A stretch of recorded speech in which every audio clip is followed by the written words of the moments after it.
मुझे किसी तरह से सारे ग्रेट पिरामिड्स ऑफ इजिप्ट का अनरिस्ट्रिक्टेड एक्सेस मिल गया है।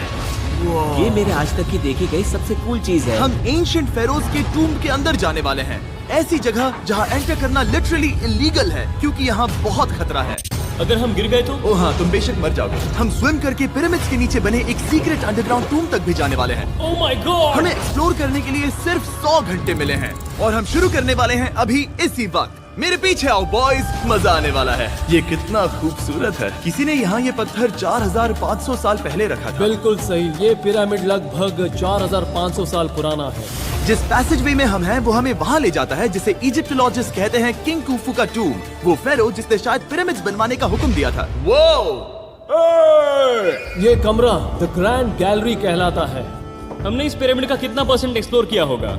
शायद हमें इस सवाल का जवाब कभी न मिले। ये सबसे कूल तरीका था जवाब देने का। ये वो कमरा है जहाँ किंग को दफनाया गया था। जहाँ तक हमें विश्वास है। हाँ। तो चलो चले। हाँ। बॉयज ये देखो, ये क्या है?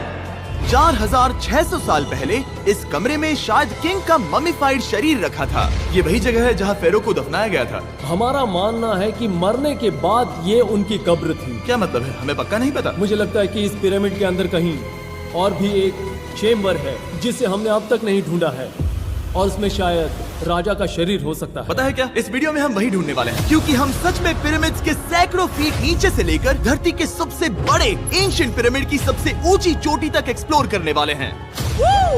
ये तो जबरदस्त था। दूसरे बड़े पिरामिड्स को एक्सप्लोर करने से पहले मैं तुम्हें बेस कैंप दिखाना चाहता हूँ। हाँ, ये बढ़िया है। हमारे पास एक डिनर टेबल है, कुछ टेंट्स हैं सोने के लिए और ओके।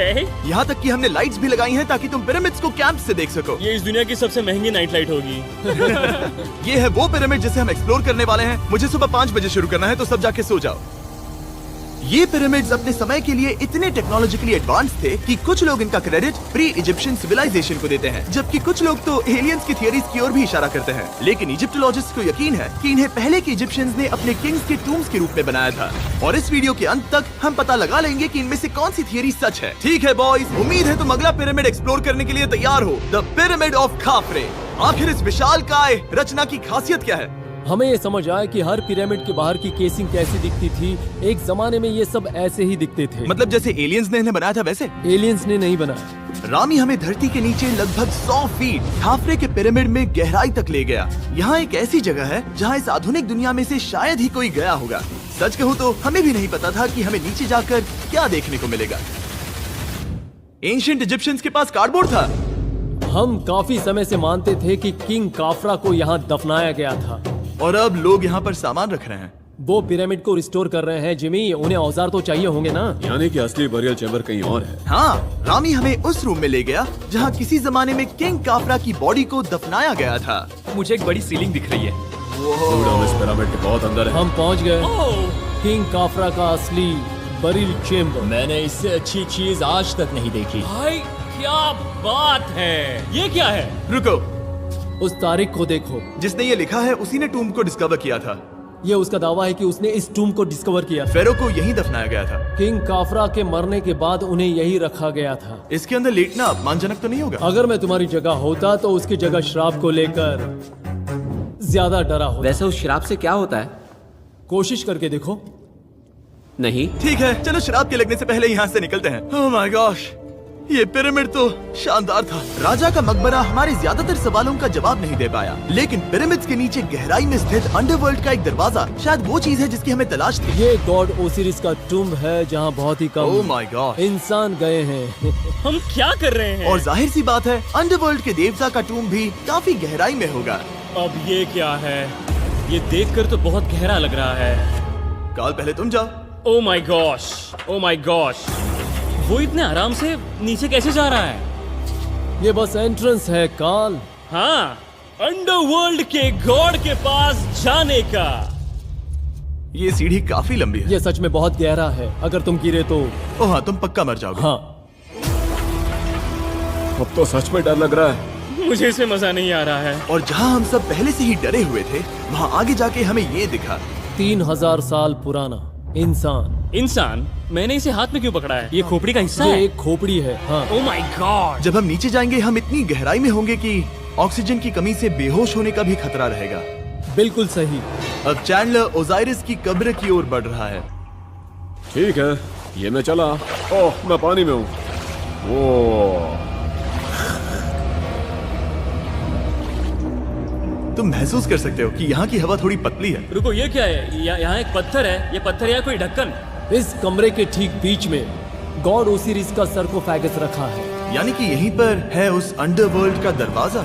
हाँ, तो अंदर जाकर देखो। क्या पानी के अंदर? वेल, हाँ। ठीक है। Come on! Oh my God, माना जाता है कि ये सरकोफेगस दरअसल अंडरवर्ल्ड का दरवाजा है और शायद यहाँ पहले कोई भी इंसान नहीं आया। कितना गहरा है? Oh my God! मैं यहाँ क्यों हूँ? मैं एक यूट्यूबर हूँ। हम यहाँ क्या? जरा ऊपर राइट में उस कोने को देखो। वहाँ एक सुरंग है जो किसी को नहीं पता कहाँ जाती है। काल, वहाँ ऊपर जाओ। क्या मैं सच में वहाँ जा सकता जिमी, हूँ? उसे मत जाने दो। मैं बहुत डर गया हूँ ब्रो। काल, ये सही नहीं है। मैं ऐसी सुरंग में हूँ एंशिएंट इजिप्ट में जहाँ कभी कोई नहीं गया होगा। कोई इतना पागल नहीं होता। क्या तुम हमें बता सकते हो वहाँ क्या हो रहा है? मैं सुरंग में एक मोड़ पर हूँ और ये छोटी हो रही है। भाई मैं सचमुच में मजाक नहीं कर रहा हूँ। मैं यहाँ सच में फंस चुका हूँ। Oh my!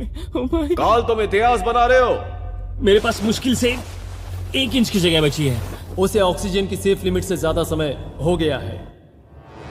क्या हम बाहर निकल सकते हैं? मैं रेडी हूँ। तो इससे पहले कि हम सचमुच मर जाते और खुद अंडरवर्ल्ड को देखते, बाहर निकलने का आसान तरीका नहीं है ना? हम जितनी जल्दी हो सके वहाँ से बाहर निकल गए, क्योंकि मैं इतना तो जीना चाहता हूँ कि गीजा के महान पिरामिड्स के उन गुप्त रास्तों की खोज कर सकूं, जहाँ आज के समय में स्पेस में जाने वाले लोगों से भी कम लोग गए हैं। मेरे साथ ऊंट की सवारी कौन चलो करेगा? सवारी करें। छू कर देखो, छू कर देखो। लेकिन वो नहीं चाहता। क्या तुम्हें कभी ऊंट ने काटा है? हाँ क्या? हाँ, दर्द हुआ था? बहुत। ओह ओह। मैंने कहा था। आज भी हम खूब एक्सप्लोर करेंगे। विश्वास नहीं हो रहा। चैंडलर, तुम ठीक हो? ओह, नहीं, खींचो खींचो। मुझसे नहीं हो रहा। मुझे इस पर से उतारो ब्रो। ब्रो ये कितना अच्छा लग रहा है। शायद ये अब तक का सबसे कूल शॉट है। मैं ऊंट पर सवार हूँ और मेरे पीछे है the great pyramids of Egypt. Bro ये तो पागलपन है।